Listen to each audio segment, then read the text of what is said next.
नमस्कार साथियों। राजस्थान का इतिहास पढ़ रहे थे और राजस्थान के इतिहास में हम जो गुर्जर प्रतिहार वंश है उस गुर्जर प्रतिहार वंश के बारे में पढ़ रहे थे। मंडोर के जो प्रतिहार है, जो प्रतिहारों की सबसे प्राचीन शाखा है, उसके जितने भी शासक है उन सभी शासकों के बारे में हमने पढ़ा है। और हम जालोर के प्रतिहार, जिनसे फिर आगे चलकर उज्जैन और कन्नौज के प्रतिहार अस्तित्व में आए हैं, उनके बारे में अध्ययन कर रहे थे। और उनके जो संस्थापक है, जिन शासकों से उनकी जो वंशावली प्रारंभ होती है, नागभट्ट प्रथम के बारे में पढ़ चुके हैं। नागभट्ट प्रथम के बाद में हमने जो ककुस्थ है उनके बारे में पढ़ लिया था। और ककुस्थ के बाद में जो उन्हीं के भाई हैं आपके देवराज, उनके बारे में हमने पढ़ लिया था। और उस क्लास में हमने अंतिम स्टेज पर बात की थी कि जो देवराज है उनका विवाह आपके भूमिका देवी से हुआ था। और देवराज और भूमिका देवी से जो पुत्र उत्पन्न हुआ था उनका नाम था वत्सराज। तो इस क्लास में हम सबसे पहले जिस प्रतिहार शासक के बारे में पढ़ेंगे वह रहेंगे आपके वत्सराज। देवराज और भूमिका देवी के पुत्र थे। देवराज के बारे में पढ़ चुके हैं और इनकी जो रानी थी उनका नाम था भूमिका देवी। और ये वत्सराज जो आपके विशेष तौर से बिनमाल या फिर आपके हम कह सकते हैं जालोर जो आपके प्रतिहार है उनके वास्तविक संस्थापक कहलाता है। वैसे हम देख चुके हैं कि नागभट्ट प्रथम को जालोर या बिनमाल शाखा का संस्थापक माना गया है। सारी वंशावली नागभट्ट प्रथम से शुरू होती है, लेकिन वास्तविक संस्थापक की बात करें, जिस राजा ने इस क्षेत्र को ज्यादा विस्तृत किया है, अगर हम उस संदर्भ में बात करें तो बात निकल कर आती है आपके वत्सराज के बारे में। 775 से लेकर 800 ईस्वी सन तक शासन किया था। तारीखें कहीं नहीं पूछी जाएगी, आप बस एक आइडिया दिमाग में रखेंगे कि कौन पहले शासक आया, कौन आपके बाद में आया। तो यहाँ पर वत्सराज शासक बन चुके हैं। वत्सराज के बारे में कहा जाता है कि ये बात हमने पढ़ ली है कि ये गुर्जर प्रतिहारों की जो जालोर या भीनमाल शाखा है उसके वास्तविक संस्थापक माने गए हैं। इनकी कुछ उपाधियां हैं जिनको लेकर अक्सर आपकी परीक्षा में सवाल पूछे जा रहे हैं, पूछे जाने की संभावना बनी रहती है। जैसे इनको रणहस्तीन कहा गया था। अब रणहस्तीन का मतलब हो गया विद्यार्थियों एक ऐसा शासक जिसके पास एक बड़ी संख्या में हम कह सकते हैं कि जो हस्ती सेना है, या फिर एक ऐसा शासक जो युद्ध में या सैन्य शक्ति में कुशल हो। एक ऐसा शासक जो आपके रण क्षेत्र में हाथी के समान आपके हम कह सकते हैं कि ऊर्जा रखता हो, शक्ति रखता हो, क्षमता रखता हो। एक तरह से हम कह सकते हैं जो सैन्य शक्ति है, जो रण कौशल है, उसकी उनमें योग्यता होने के कारण, क्षमता होने के कारण ही इनको रणहस्तीन कहा गया है। फिर हम देखते हैं कि इन्होंने सम्राट की उपाधि भी ली थी। लेकिन यहाँ पर एक महत्वपूर्ण बात यह है कि जो बिनमाल शाखा के जालोर या बिनमाल शाखा के जो गुर्जर प्रतिहार वंश के शासक है, उनमें से वे पहले शासक जिन्होंने सम्राट की उपाधि ली है वे और कोई नहीं विद्यार्थियों आपके वत्सराज ही है। तो सम्राट भी इन्हीं की उपाधि थी, रणहस्तीन भी इन्हीं की उपाधि थी। एक उनकी उपाधि का नाम आता है विद्यार्थियों आपके जयवरा। और इसके बाद में जो ग्वालियर प्रशस्ति है, उससे ग्वालियर प्रशस्ति में इनको क्षत्रिय पुंगव यानी क्षत्रियों में श्रेष्ठ कहा गया है। तो यहाँ पर हम इनकी कई सारी उपाधि देखते हैं। अगर हम इनकी उपाधियों के जिक्र करेंगे तो एक तो इनकी जो उपाधि हमें मिल रही है यहाँ पर आपके रणहस्ती, बड़ी ही आपके लोकप्रिय उपाधि है और अक्सर परीक्षा पूछी गई है। एक इनकी उपाधि मिलती है आपके सम्राट, एक इनकी मिलती है क्षत्रिय पुंगव। क्षत्रिय पुंगव मतलब होता है क्षत्रियों में श्रेष्ठ। इस प्रकार से इनकी उपाधि है। इसके अलावा जो एक और उपाधि इनकी है वो है जयवरा। जो क्षत्रिय पुंगव जो उपाधि है वो आपके ग्वालियर प्रशस्ति मिलती है। तो ये आपको ये देख लेना एक बार, ये सामान्य उपाधि है। और परीक्षा पहले तो उपाधियों संबंध सवाल पूछे जाते थे, आज भी पूछे जाते हैं। कई बार एक तरफ आपके उपाधियां दे दी जाती है, दूसरी तरफ कुछ राजाओं के नाम दे दिए जाते हैं और आपसे मिलान करने या सम्मिलित करने के संबंध में सवाल पूछ लेते हैं। सामान्य सी बात है, रणहस्तीन उपाधि है, सम्राट उपाधि है, क्षत्रिय पुंगव इनकी उपाधि है और जयवरा इनकी उपाधि। उपाधियों से पता लग रहा है कहीं ना कहीं आपके एक मजबूत शासक रहे होंगे, एक विस्तृत क्षेत्र के स्वामी रहे होंगे। और उन संदर्भों में इनको आपके जो बिनमाल शाखा के प्रतिहार है उनका वास्तविक संस्थापक आपके कहा गया है। वत्सराज की अगर हम उपलब्धियों की बात करेंगे, अगर हम इनकी उपलब्धियों की बात करेंगे, क्या क्या उन्होंने आपके जीता है, क्या क्या उन्होंने आपके अपने जीवन में प्राप्त किया है, तो उपलब्धियों को यहाँ पर विद्यार्थी दो भागों में बांट कर देखते हैं। एक तो हम इनकी सैनिक उपलब्धि को देखते हैं और दूसरी हम इनकी जो सांस्कृतिक उपलब्धि है वो देखते हैं। एक बात आप हमेशा ध्यान रखेंगे विद्यार्थियों, इतिहास में वही शासक आपके ज्यादा मान लीजिए चर्चित रहे हैं। इतिहास में उन्हीं आपके राजाओं को ज्यादा पढ़ा जाता है जिन्होंने न केवल सैन्य शक्ति के अंदर अपना आपका परचम ले रहे हो, बल्कि सांस्कृतिक स्तर पर भी उन्होंने अच्छा काम किया। जैसे हम मेवाड़ के संदर्भ पढ़ते हैं, महाराणा कुंभा।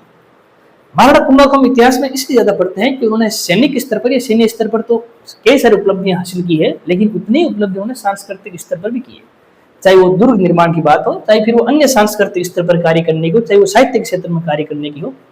इसलिए हम कुंभा को मेवाड़ के संदर्भ में विशेष तौर से पढ़ते हैं। कोई भी आपके जो शासक है वो तब जाकर परिपूर्ण होता है, तब जाकर वो उससे महानता की लिस्ट में आता है, तब सैन्य स्तर पर भी उसकी उपलब्धि हमें दिखाई देती है और सांस्कृतिक स्तर पर भी हमें उनकी उपलब्धियां दिखाई देती है। क्योंकि सांस्कृतिक उपलब्धियां उस समय के समाज की जो परिष्कृत रूप होता है उसको संदर्भित करता है। एक राजा उसकी जो उस समय का जो समाज है, जितनी अधिक सांस्कृतिक अचीवमेंट, जितनी अधिक सांस्कृतिक उपलब्धियां हासिल करता है, वो राजा उतना ही आपके महानता की श्रेणी में आपके आता है। तो सैनिक उपलब्धियों की पहले हम उनकी बात करेंगे। सैनिक उपलब्धियों में देखेंगे विद्यार्थियों तो 3 स्तर पर बात करेंगे। एक तो ये इन्होंने मध्य राजपूताना क्षेत्र को जीता, मध्य राजपूताना क्षेत्र है उसको जीता है। इसके बाद में हम बात करेंगे कि इन्होंने किस प्रकार से त्रिकोणात्मक संघर्ष में भाग लिया था, और त्रिकोणात्मक संघर्ष में हम देखेंगे कैसे उन्होंने आपके पाल वंश के शासकों से युद्ध किया, कैसे राष्ट्रकूट के शासकों से आप युद्ध किया, कैसे आपके कन्नौज के आयुध वंश के शासक इंद्रयुद्ध से उन्होंने संघर्ष किया, तो उसको बाद में बात करेंगे। सबसे पहले इनकी जो आपके सैनिक उपलब्धि है उसमें हम देखते हैं मध्य राजपूताना। कई सारे हमारे पास ऐसे अभिलेख हैं, जैसे ग्वालियर का अभिलेख हो गया, जैसे दौलतपुर अभिलेख हो गया, जैसे ओशिया का लेख हो गया। इसके अलावा जो जिनसेन की हरिवंश पुराण जो पुस्तक है जो इन्हीं के कालक्रम में लिखी गई थी, उनमें निश्चित रूप से जो आपके मध्य राजपूताना का क्षेत्र है और जो पश्चिमी जो आपके हम कह सकते हैं का क्षेत्र है, उसको जीतने का श्रेय प्रतिहारों में जिससे आपके शासक को दिया गया है वो कोई नहीं विद्यार्थी वत्सराज है। जैसे अगर हम इनकी जीत की पुष्टि करते देखें, अगर इसके पीछे अगर हम साक्ष्य देखें तो जैसे एक नाम आता है विद्यार्थी ग्वालियर लेख, ग्वालियर प्रशस्ति भी आप बोल सकते हो। इसमें यह कहा गया है कि वत्सराज ने जो मध्य राजपूताना की कोई आपके जाति है, कोई वंश है बंडी, उसको पराजित किया था। तो यहाँ पर जो इनकी मध्य राजपूताना क्षेत्र की जीत है, उस जीत को प्रमाणित सिद्ध करने में जो पहला साक्ष्य हमारे सामने नजर आता है वह ग्वालियर प्रशस्ति। किसी भी शासक को आप युद्ध पढ़ लीजिए, उनकी उपलब्धियां पढ़ लीजिए, लेकिन जब तक उसके पीछे कोई तर्क, कोई आधार है अगर आप उनको नहीं पढ़ते हो तो इतिहास अधूरा है। रट लेंगे कोई बात नहीं, मध्य राजपूताना क्षेत्र की बंटी जाति को या भट्टी जाति को उन्होंने परास्त किया था, लेकिन ये बात लिखी कहाँ गई है, ये ज्यादा महत्वपूर्ण है। और परीक्षा में अक्सर ऐसे आपके संबंधित करने वाले प्रश्न अक्सर आपके पूछ लिए जाते हैं। दूसरा दौलतपुर अभिलेख और ओशिया अभिलेख। एक तो आपके दौलतपुर अभिलेख और इसके साथ में दूसरा में नाम मिलता है वो है ओशिया अभिलेख। इसमें भी यही कहा गया है कि जो मध्य भारत के मध्य राजपूताना की जाति है भट्टी या फिर आपके भंडी, इसको उन्होंने परास्त किया था। यहाँ पर भट्टी का संबंध आपके भंडी से किया हुआ है। और उसके बाद में जो जिनसेन की पुस्तक है हरिवंश पुराण, हरिवंश पुराण, और हरिवंश पुराण जो पुस्तक है वो आपके जिनसेन की है।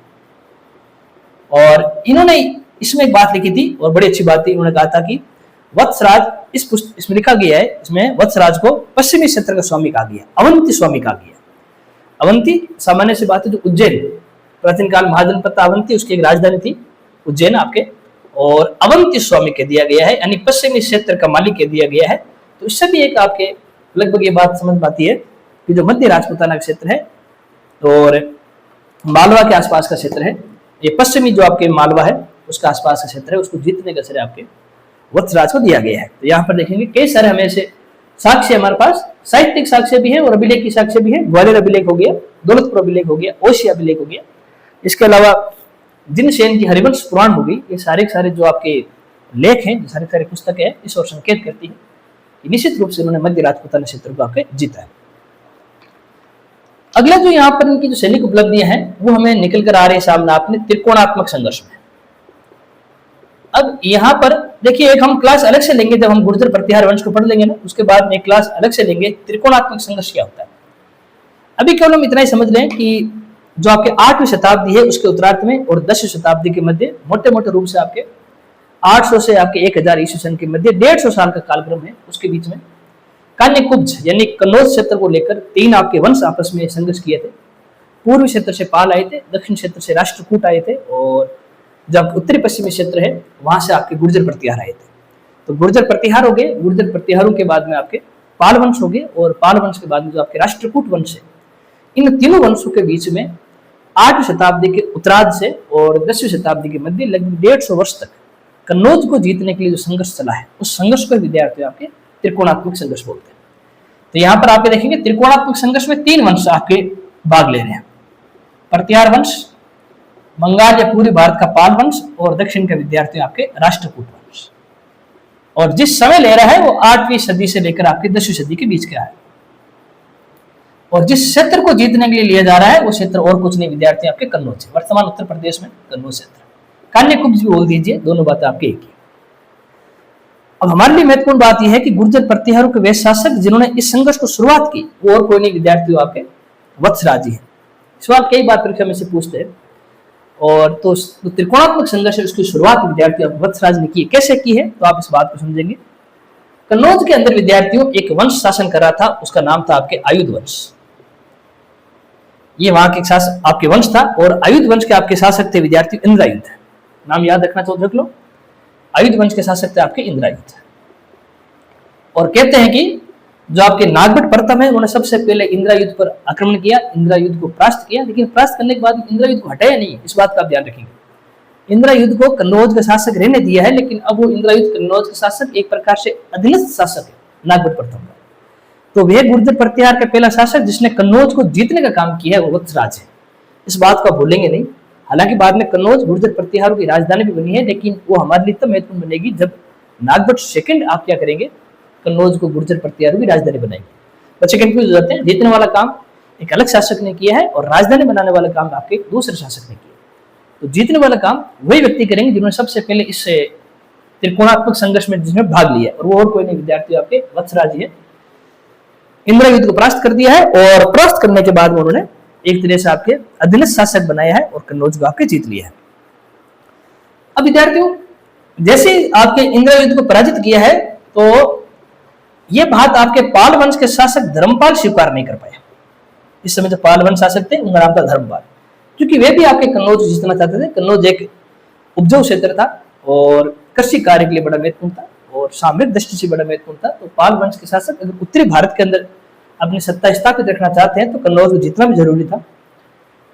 तो अब विद्यार्थी पाल वंश शासक है, उन्होंने भी आपके कन्नौज को जीतने का प्रयास किया। तो इस संदर्भ में तो धर्मपाल और वत्सराज के बीच में आपके संघर्ष हुआ और इस संघर्ष में जो विजय हुआ विद्यार्थी वो कोई नहीं आपके वत्सराज है। तो इस प्रकार से कन्नौज को जीतने के संदर्भ में इंद्रयुद्ध को हराने वाली वत्सराज है और फिर पाल वंश शासक धर्मपाल को हराने वाले भी आपके वत्सराज। ये तो भी रटने वाली बात है। हमें जानकारी कहां से मिलती है, हम कैसे कह सकते हैं कि पाल वंश के शासक धर्मपाल पराजित हुए, ये बड़ी महत्वपूर्ण बात है। तो विद्यार्थियों यहां पर आप देखेंगे जैसे आपके अभिलेख चलता है विद्यार्थी यहाँ के राधनपुर लेख गुजरात बटन में है और वहां पर लाइन लिखी गई है कि जो गौड़ क्षेत्र है उसकी राजलक्ष्मी को वत्सराज ने हस्तगत कर लिया। ये लाइन वहां लिखी हुई। तो जो राधनपुर लेख है यहाँ पर गौड़ क्षेत्र का मतलब हो गया पाल वंश के शासक। तो पाल वंश के शासक जो इनकी राजलक्ष्मी है उनकी जो सत्ता है उसको हस्तगत करने का प्रतिहार उन्होंने किया। तो ये जो बात राधनपुर अभिलेख में लिखी गई है ये वत्सराज के लिए लिखी गई है, गुजरात के अंदर है। तो जो राधनपुर लेख है ये राधनपुर लेख इस बात की पुष्टि करता है और उसमें राजलक्ष्मी हस्तगत करने की बात आपके आती है। तो यहां पर हम कह सकते हैं कि आपके वत्सराज आपके जीते। एक विद्यार्थी जयनक थे पृथ्वीराज चौहान तृतीय के समय और जयनक ने पुस्तक लिखी थी पृथ्वीराज विजय।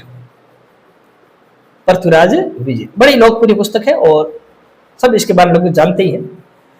इसमें कहा गया था कि जो दुर्लभराज चौहान प्रथम है उन्होंने एक सहयोगी की भूमिका निभाई थी आपके वत्सराज की और उन्होंने वत्सराज की सहयोगी भूमिका निभाते हुए दुर्लभराज चौहान फर्स्ट ने गौड़ नरेश या पूर्वी क्षेत्र में जो पाल वंश के राजा उनको पराजित करने में महत्वपूर्ण भूमिका निभाई थी। तो देखो जो आपके पृथ्वीराज विजय है ना ये एक प्रकार से अप्रत्यक्ष रूप से दो बातें बोल देता है। एक तो ये कहते हैं कि जो दुर्लभराज फर्स्ट है इन्होंने भाग लिया है वत्सराज की ओर से पाल वंश के राजाओं को हराने के लिए, तो ये बात आ गई और इसमें जीते भी है। तो मतलब ये जो धर्मपाल पराजित हो गया है। एक बात और यहाँ से पता लग रही है कि जो चौहान वंश के शासक हैं वो एक प्रकार से सामंत के रूप में कार्य कर रहे हैं गुर्जर प्रतिहारों के। हमने देखा था, थोड़ा सा आप याद करने का प्रयास कीजिए, जब हमने नागभट्ट प्रथम पढ़ा था तो नागभट्ट प्रथम ने कहा था कि गुजरात के बड़ौद क्षेत्र के आसपास जब अरब क्षेत्र के लोगों ने अपना अधिकार कर लिया था तो नागभट्ट प्रथम ने वहां के जो अरब क्षेत्र के जो आपके आक्रमणकारी हैं जो वहां शासन कर रहे थे, राज कर रहे थे, उनको पराजित किया, बड़ौद क्षेत्र में स्वतंत्र करवाया। और स्वतंत्र करवाने के बाद वहां पर वृत्रभट्ट को सामंत के रूप में नियुक्त किया। वो वृत्रभट्ट और कौन है? आपके चौहान वंश के शासक। तो वृत्रभट्ट आपके नागभट्ट प्रथम के सामंत रहेंगे, वो भी चौहान है। और यहाँ पर आपके हम देखते हैं तो दुर्लभराज फर्स्ट है, ये भी चौहान शासक है, और ये भी धर्मपाल को पराजित करने में आपके प्रतिहारों का सहयोग कर रहे हैं, वत्सराज का सहयोग कर रहे हैं। तो ये बात आपकी परथुरा विजय में लिखी गई। तो यहाँ पर दो बातें क्लियर होगी, सामंत वाली बात में निकल कर आ रही है, और इसमें लिखा भी गया है कि दुर्लभराज चौहान ने अपने स्वामी का सहयोग किया था। तो उससे वो सहयोग और कहीं नहीं, आपके ये जो गौड़ क्षेत्र है या 5 वंश के राजाओं को परास्त करने में आपके किया है। इतिहासकार है मजुमदार, प्रसिद्ध इतिहासकार है, और अक्सर तब उनका नाम आप देखते हो। मजुमदार साहब है, उन्होंने भी कहा था कि जो प्रतिहार और पाल वंश के जो शासक है उनके बीच में दोहात क्षेत्र में कहीं आपके संघर्ष हुआ है, और इसमें निश्चित रूप से आपके जो प्रतिहार शासक है वो आपके विजय हुए। अब देखिए विद्यार्थियों, राधनपुर लेख जिसमें कह दिया गया था कि गोडों की राजलक्ष्मी को प्रतिहारों ने हस्तगत कर लिया। पृथ्वीराज विजय दुर्लभराज चौहान के माध्यम से बात कहते हैं जीतने की, और मजुमदार भी कहते हैं कि दोहाब क्षेत्र के आसपास युद्ध हुआ है, और उस युद्ध में निश्चित रूप से आपके जो वत्सराज है उन्हें वत्सराज की आपकी विजय हुई है। तो यहाँ पर आप देखेंगे चीजें निकल कर आ रही है कि कौन कौन से हमारे पास साक्ष्य हैं। तो रटेंगे नहीं, जैसे मध्य राजपूताना जीत हुई, सामान्य सी बात है, बच्चा भी रट लेगा, लेकिन किस आधार पर बात कर रहे हैं वो महत्वपूर्ण। इसी प्रकार धर्मपाल को पराजित किया त्रिकोणात्मक संघर्ष में, किस आधार पर किया वो भी हमने देख लिया। एक क्वेश्चन आए थे विद्यार्थियों यहाँ पर, अब देख लो बिल्कुल सरल सा सवाल है कि वत्सराज ने जब आपके पाल वंश के शासक धर्मपाल को पराजित किया था तो किन किन राजाओं ने उनका सहयोग किया था? एक तो निकल कर आ गया धर्म आपको दुर्लभराज, तो सहयोगी है यहाँ पर दो सहयोगी नजर आ रहे हैं। एक तो दुर्लभराज फर्स्ट, इन्होंने सहयोग किया है। एक विद्यार्थियों जब हमने मंडोर के प्रतिहार पढ़े थे तो वहां पर हमने नाम पढ़ा था कक, मंडोर के प्रतिहार, तो प्रतिहार कक, इसने भी विद्यार्थियों आपके इन्होंने भी आपके यहाँ पर वत्सराज का सहयोग किया है पाल वंश के राजाओं को परास्त करने में। तो इस तरह से आप देखेंगे कि त्रिकोणात्मक संघर्ष में सबसे पहले इन्होंने इंद्रयुद्ध को परास्त किया, और दूसरा इनका संघर्ष हुआ था आपके धर्मपाल से, और इसी में अब तीसरा इनका संघर्ष होगा वह होगा विद्यार्थियों आपके राष्ट्रकूटों से। दक्षिणी भारत की एक प्रमुख आपके सैनिक शक्ति है, प्रमुख आपके राजवंश है राष्ट्रकूट वंश। राष्ट्रकूट वंश के राजा थे आपके ध्रुव प्रथम। कई तो इतने सामान्य सवाल पूछ लेते हैं कि ध्रुव प्रथम का संघर्ष किस आपके प्रतिहार वंश के राजा से हुआ था, तो वो आपके वत्सराज है। लेकिन विद्यार्थी यहाँ पर ध्यान रखना है कि इंद्रयुद्ध को वत्सराज ने परास्त कर दिया, ठीक है, धर्मपाल को परास्त कर दिया, ठीक है, मध्य राजपूताना को भी जीता, ये भी ठीक बात है, लेकिन राष्ट्रकूट के शासक ध्रुव प्रथम से वत्सराज पराजित हो गए हैं। इसको आप थोड़ा ध्यान रखना। यहाँ पर जो संघर्ष हुआ है उस संघर्ष में जो विजय होकर निकल कर आए हैं वो ध्रुव प्रथम है।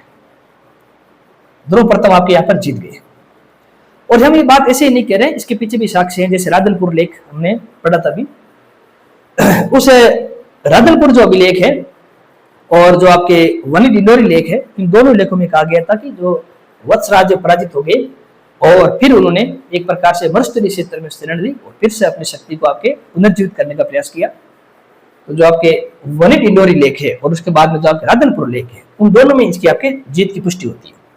तो यहाँ पर एक तो राधनपुर लेख और दूसरा आपके वनी डिंडोरी लेख, इन दोनों में आपके ध्रुव प्रथम की जीत की आपके पुष्टि हो जाती है।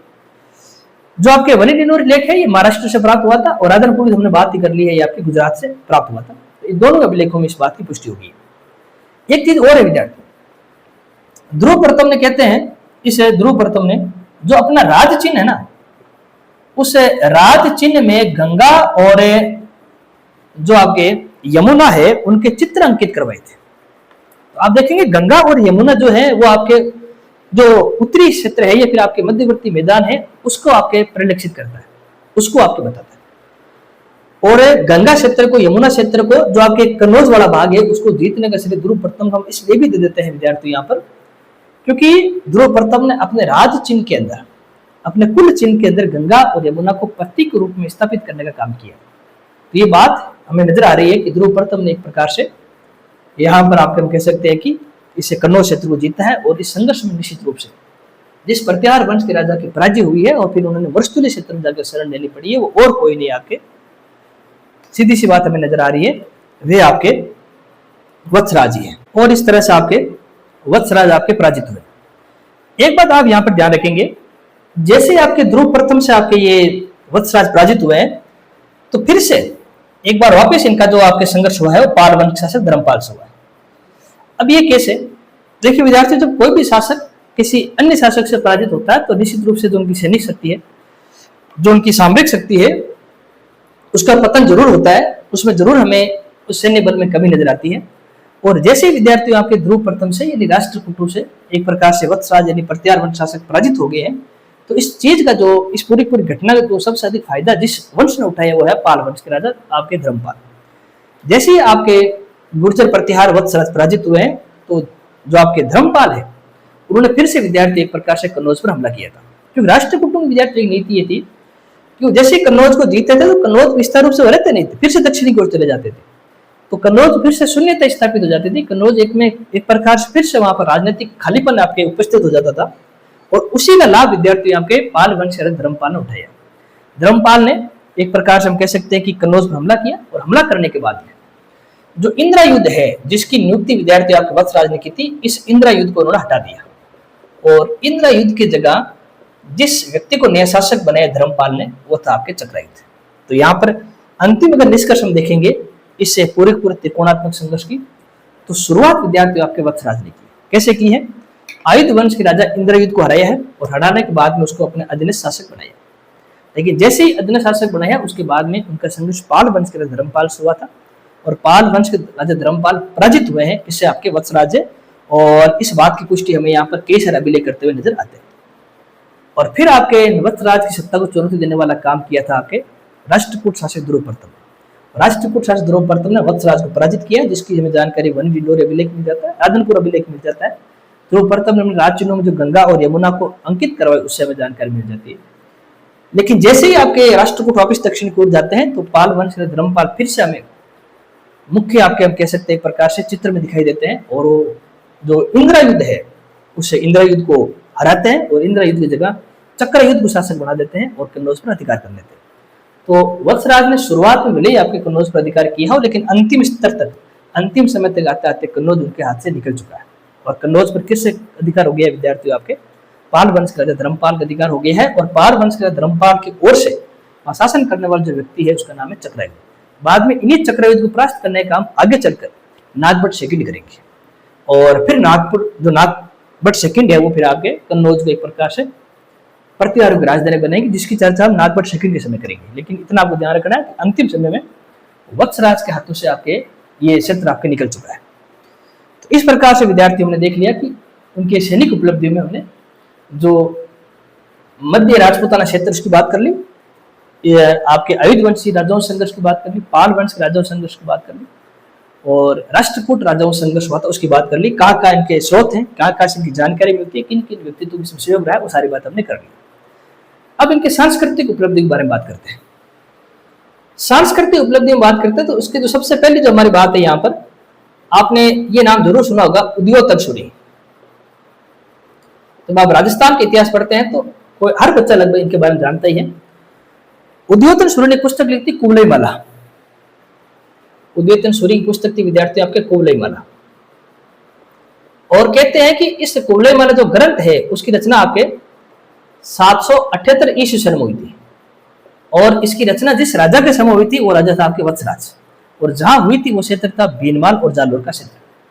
तो वत्सराज न केवल युद्ध लड़ रहा है बल्कि अपने क्षेत्र में सांस्कृतिक गतिविधियों को भी आपके बढ़ावा दे रहा है। साहित्यिक आपके जो आपके हम कह सकते हैं कि रचनाएं हैं उनको भी बढ़ावा देने काम करते हैं।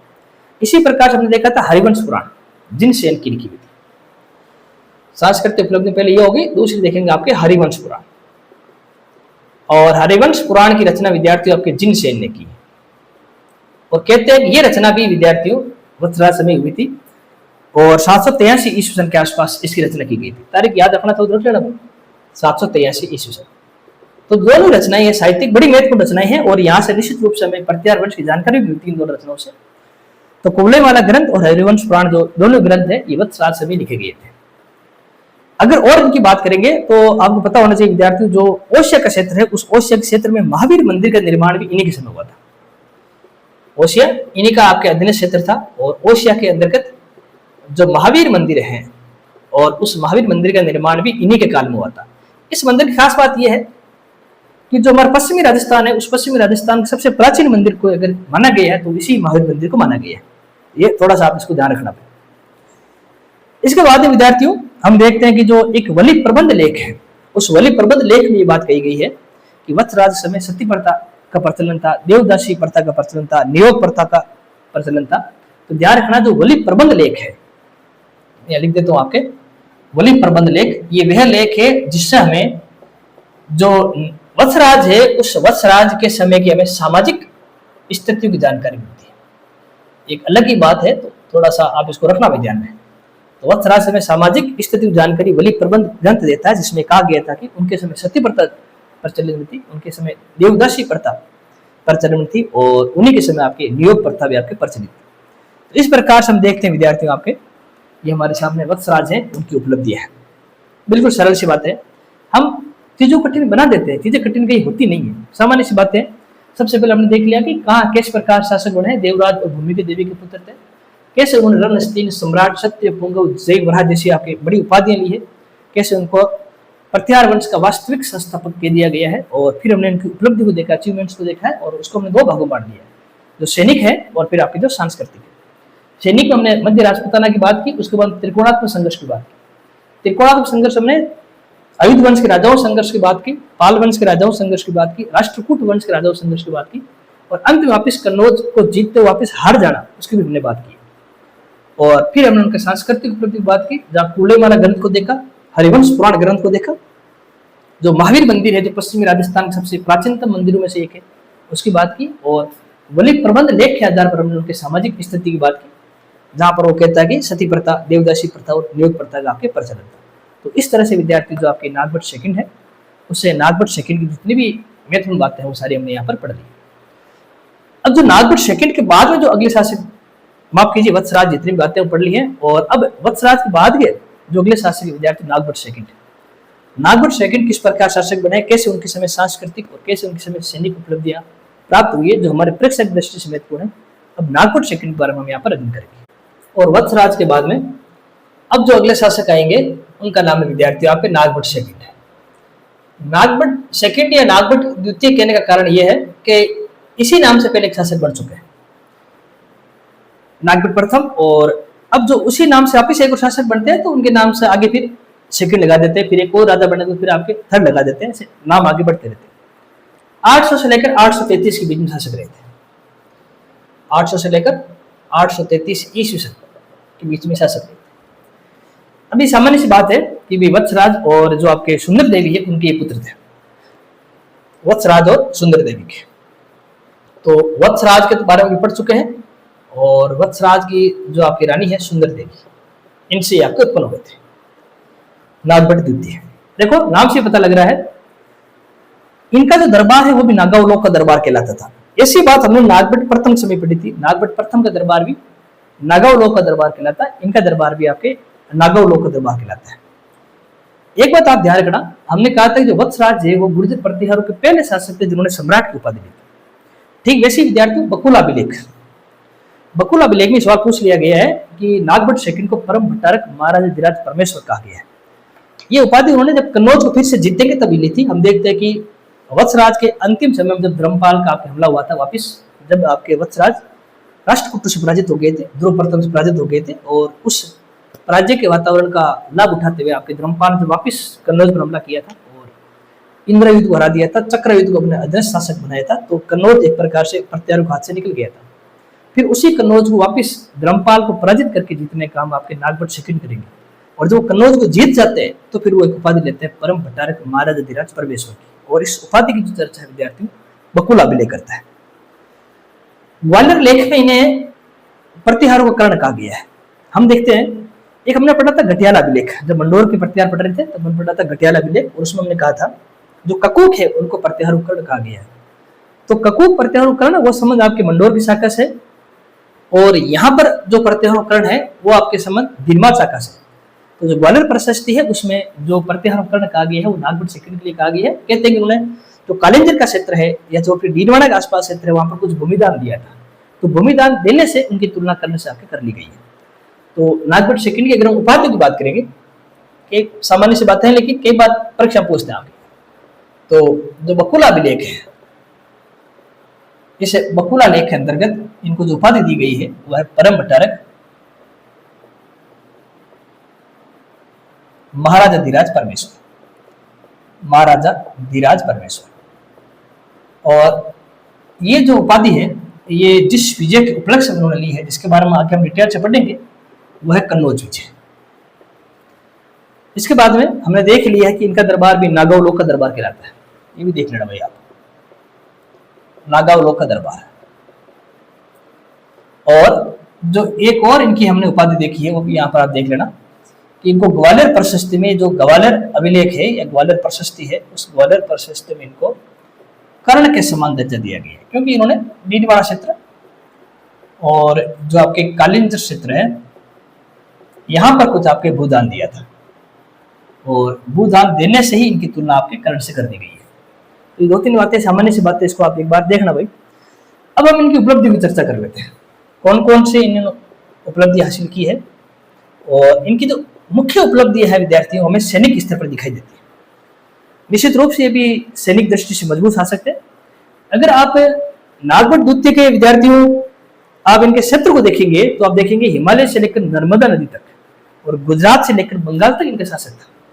तो आप इनको देखेंगे, उत्तर में जो इनकी आपके साम्राज्य की सीमा थी वो हिमालय क्षेत्र तक जाती थी, दक्षिण में आपके नर्मदा नदी तक, पूर्व में जो इनका साम्राज्य आपके बंगाल तक फैला हुआ था, और पश्चिम में इनका साम्राज्य विद्यार्थियों गुजरात तक फैला हुआ था। तो आप देखते हो कि इतने बड़े क्षेत्र के आपके शासक थे। लगभग आपके जो उत्तरी भारत, उत्तरी पूर्वी भारत और उत्तरी पश्चिमी भारत है, मोटे मोटे रूप से आप कह सकते हैं जो कर्क रेखा से ऊपर वाला भाग है, लगभग ये जो आपके अधीनस्थ करने का काम किया था, जिस प्रतिहार शासक ने किया था, वो था आपके नागभट्ट सेकंड। इसलिए नागभट्ट सेकंड को ही प्रतिहारों में एक सशक्त शासक रूप में याद किया जाता है।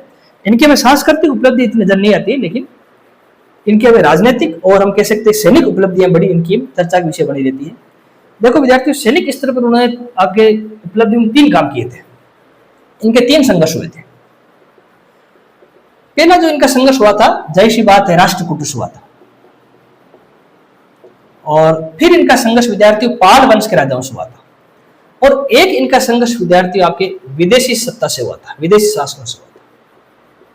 तो आप देखते हैं कि यह आपके राष्ट्रकूटों से संघर्ष कर रहे हैं, पालो संघर्ष कर रहे हैं, और विदेशी जो शासक है उनसे संघर्ष कर रहे हैं। इसके बाद बताने की जरूरत नहीं है, राष्ट्रकूट और पाल से इसलिए संघर्ष करेंगे क्योंकि ये जिस युद्ध में आपके फंसे हुए हैं वो है त्रिकोणात्मक संघर्ष। अभी हमने बात की थी, त्रिकोणात्मक संघर्ष किसी एक वंश या किसी एक राजा तक आपके सीमित नहीं है। ये 3 वंश और 3 वंशों के अनगिनत शासकों से जुड़ा हुआ है, जो लगभग 150 वर्ष तक चला था।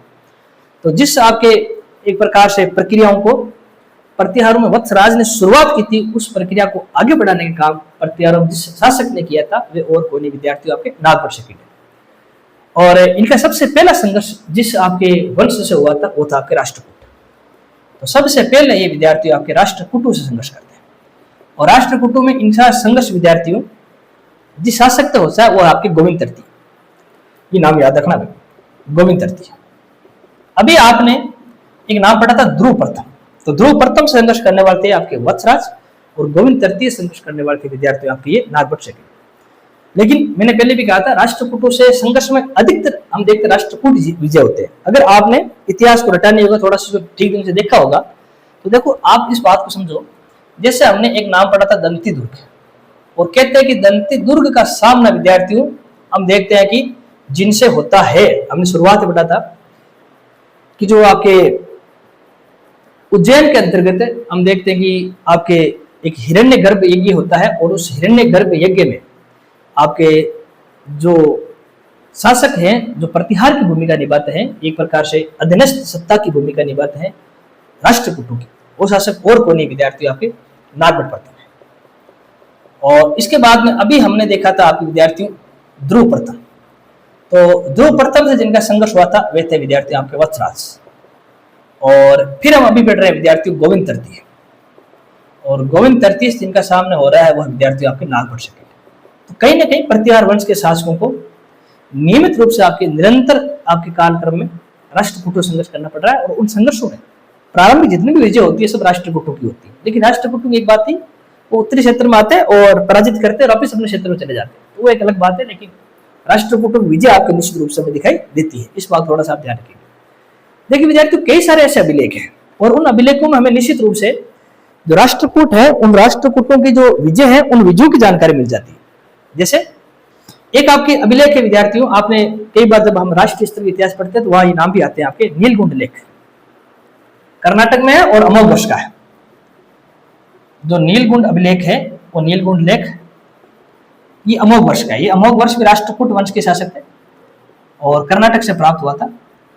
इसके अलावा विद्यार्थियों जो आपके मन्य लेख है, शिष्य लेख है, राधनपुर लेख है, राधनपुर लेख के बारे में हम पढ़ चुके हैं कई बार, और विशेष तौर से ये नीलगुंड लेख और जो राधनपुर लेख है, ये दोनों लेख इस बात की आपकी पुष्टि करते हैं, ये दोनों लेख इस बात का जिक्र करते हैं कि गोविंद तृतीय और नागभट्ट सेकंड के बीच में संघर्ष हुआ है, त्रिकोणात्मक संघर्ष के परिप्रेक्ष्य में। और उन संघर्षों में जो वंश जीता है विद्यार्थी वो राष्ट्रकूट वंश है, और जो शासक जीता है विद्यार्थी वो कोई नहीं आपके गोविंद तृतीय। तो गोविंद तृतीय की आपकी विजय हुई है और इस बात की पुष्टि विद्यार्थी दोनों लेख कर देते हैं। नीलगुंड लेख भी करते हैं, राधनपुर लेख भी करते हैं, और भी जैसे मन्य लेख है, शिष्य लेख है, लेकिन मुख्य रूप से दो नाम तो आपको याद रखनी है। एल्टेकर मोदी, एल्टेकर मोदी ने भी एक बात की थी विद्यार्थियों, उन्होंने कहा था कि जो आपके राष्ट्रकूट है और जो आपके नागपुर सेकंड है इनके बीच में बुंदेलखंड के आसपास संघर्ष हुआ है। जो बुंदेलखंड का एरिया है उस बुंदेलखंड के आसपास गोविंद तृतीय और नागभट्ट सेकंड आपके संघर्ष किया है, और इसमें संघर्ष में जो जीते हैं वो आपके राष्ट्रकूट है। तो देखो साहित्यिक प्रमाण भी है और हमारे पास अभिलेख के प्रमाण भी है कि राष्ट्रकूट गोविंद तृतीय और प्रतिहार वंश नागभट्ट सेकंड के बीच संघर्ष हुआ है और इसमें नागभट्ट सेकंड आपके पराजित हुए। इतना ही नहीं, इसके बाद में एक बात और कहेगी यहाँ पर कि गोविंद तृतीय ने इसके बाद में चक्रयुद्ध को परास्त कर दिया, क्योंकि इस समय चक्रयुद्ध कहाँ शासन कर रहा है आपके कन्नौज में, और कन्नौज में किसके अधीनस्थ शासक रूप में आपके सत्ता संभाला हुआ है वो है आपके धर्मपाल। तो कहते हैं कि जब आपके राष्ट्रकूटों ने गोविंद द्वितीय को हराया, इसके बाद में इसकी सेना ने चक्रयुद्ध को भी हराया है, चक्रयुद्ध हराने के बाद धर्मपाल को भी हराया है, और एक तरह से इनकी सेना हिमालय तक पहुंच गई। तो राष्ट्रकूट गोविंद तृतीय के समय उनकी सेना हिमालय तक पहुंच गई थी। हमने अभी देखा था कि ध्रुव प्रथम के समय उनकी सेना गंगा यमुना क्षेत्र तक पहुंच गई थी, लेकिन अब गोविंद तृतीय के समय तो सेना उससे आगे निकल गई है। तो कह सकते हैं राष्ट्रकूट निश्चित रूप से एक शक्तिशाली सैन्य शक्ति थी उस समय आपके दक्षिणी भारत के संदर्भ में, जिसने उत्तरी भारत में आकर उत्तरी भारत के जो वंश है उनको परास्त करने का काम किया है। तो इसको भी थोड़ा सा ध्यान रखना। इसके बाद विद्यार्थी हम देखते हैं कि जो पाल वंश के राजा है उन पाल वंश के राजाओं से भी निश्चित रूप से आपके जो गुर्जर प्रतिहार शासक है उनका संघर्ष हुआ है। तो राष्ट्रकूट हमने देख लिया। राष्ट्रकूट के बाद में जो अगला इनका संघर्ष चलेगा वह है विद्यार्थियों आपके पाल वंश, और इस समय जो पाल वंश के राजा थे वो और कोई नहीं विद्यार्थियों आपके धर्मपाल है, जिनका संघर्ष इससे पहले आपके वत्सराज हो चुका है। इस बात का विद्यार्थी जिक्र किया गया है कि जब गोविंद तृतीय से नागभट्ट सेकंड हार गए थे तो उनकी कोई शक्ति इतनी क्षीण नहीं हुई थी कि वो कोई एक आपके अपने क्षेत्र पर शासन नहीं संभाल पाए। जैसे ही उनको परास्त हो गए उसके बाद फिर से उन्होंने अपने सैन्य शक्ति को संगठित किया, और सैन्य शक्ति को संगठित करने के बाद उन्होंने कन्नौज पर हमला किया, नागभट्ट सेकंड, और कन्नौज पर हमला करने के बाद में चक्रयुद्ध को परास्त कर दिया है, क्योंकि गोविंद तृतीय जाने के बाद फिर से चक्रयुद्ध और धर्मपाल ने कन्नौज पर अधिकार कर लिया था। तो अब वापिस विद्यार्थी आपके नागभट्ट सेकंड आएंगे और उन्होंने चक्रयुद्ध को आपके एक प्रकार से इस युद्ध में परास्त कर दिया है, और चक्रयुद्ध को परास्त करने के बाद में धर्मपाल को परास्त कर दिया है, और धर्मपाल को परास्त करने के बाद में इन्हीं आपके नागभट्ट सेकंड ने कन्नौज को अपनी राजधानी बनाया। तो देखेंगे नागभट्ट सेकंड भले ही आपके हम कह सकते हैं कि गोविंद तृतीय से हार गए, लेकिन हारने का ये मतलब नहीं कि उनकी संपूर्ण शक्ति क्षीण हो गई है, ऐसा नहीं है। उन्होंने फिर से अपने सैन्य शक्ति को संगठित किया, और संगठित करने के बाद में उन्होंने कन्नौज पर हमला किया, और न केवल हमला किया बल्कि जो आपके चक्रयुद्ध है उसको हराया।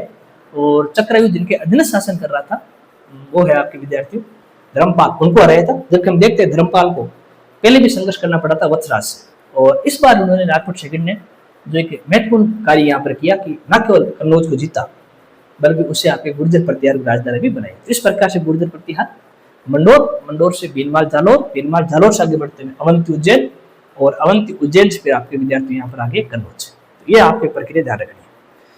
अब विद्यार्थी यहाँ पर एक बात ध्यान रखनी है कि जो ये धर्मपाल जो पाल वंश के राजा है और जो आपके राष्ट्रकूट माफ कीजिए जो नागभट्ट सेकंड है, इनके बीच में जो युद्ध होता है ना उस युद्ध को बोलते हैं मुंगेर का युद्ध। ये सवाल पूछा गया था, और ये जिस काल में लड़ा गया था वो काल था आपके 816 ईस्वी से। जो मुंगेर का युद्ध है, ये मुंगेर का युद्ध पाल वंश के राजा धर्मपाल और नागभट्ट प्रत्याहार वंश के राजा नागभट्ट सेकंड के बीच में हुआ था। और इस संघर्ष में नागभट्ट सेकंड आपके विजय हुए हैं और कन्नौज को जीता है और कन्नौज की राजधानी बनाई है। और इसके बाद में उन्होंने परम भट्टारक महाराज अधिराज परमेश्वर की आपकी उपाधि ली है। तो ये थोड़ा सा आपको ध्यान रखना। एक बार सवाल पूछा गया था कि जब ये मुंगेर युद्ध हुआ था तो उस समय नागभट्ट सेकंड के सहयोगी कौन कौन थे। तो आप इसमें ध्यान रखेंगे जो मंडोर के प्रतिहार है जिसमें एक नाम आता कक और एक नाम आता बाउक, इसको थोड़ा सा आप ध्यान रखना। कक के बाद में एक नाम आएंगे आपके बाउक, बाउक के बाद में एक नाम आएंगे आपके शंकर गण और एक नाम आएंगे आपके धवल। ये चारों वे शख्सियत है जिन्होंने, ये चारों आपके वे शख्सियत वे व्यक्तित्व है जिन्होंने मुंगेर के युद्ध में नागभट्ट सेकंड का आपके सहयोग किया था। ये थोड़ा सा आप ध्यान रखेंगे। मुंगेर के युद्ध में भिनमार शाखा के प्रतिहारों का सहयोग आपके मंडोर शाखा के प्रतिहारों ने किया जिसमें कक और बाउक नाम आते। इसके बाद में एक नाम आता है शंकर गण का और एक नाम आता है विद्यार्थी आपके धवल का। और इन्हीं के सहयोग से नागभट्ट सेकंड ने आपके धर्मपाल को परास्त किया। अब ये सारी बातें पता कैसे चलती है, तो जो जोधपुर लेख है बाउक का उसमें इस बात का जिक्र है। तो ये बात होगी।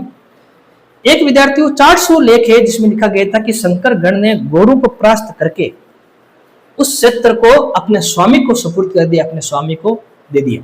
तो इस प्रकार से जो मुंगेर युद्ध है ना, उससे मुंगेर युद्ध की जानकारी, इस मुंगेर युद्ध की जानकारी जिन दो अभिलेखों से मिलती है वह एक तो विद्यार्थी आपके जोधपुर लेख है और दूसरा विद्यार्थी आपके 400 लेख है।